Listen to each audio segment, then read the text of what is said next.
గంజా ఎన్ని రకాలు, వాటిలో క్వాలిటీ టైప్స్ కూడా ఉంటాయని. ఇక ఈ సినిమా ఎలా ఉంది అంటే, ఈ సినిమా ఫస్ట్ హాఫ్ నీకు అర్థమయ్యేలా నేను చెప్తాను.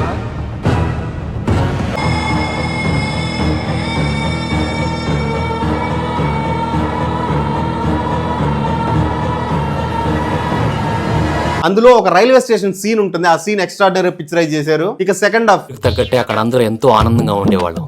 అలాంటి పరిస్థితుల్లో ఒక రోజు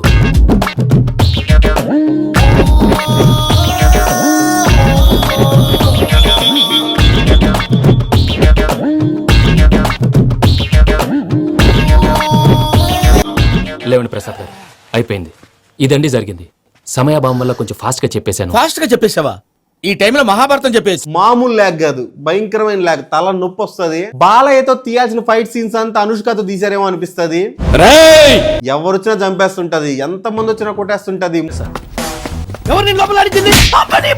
మోటివేషన్ స్పీచ్ ఇస్తానే ఉంటుంది. Very bad and very poor second half.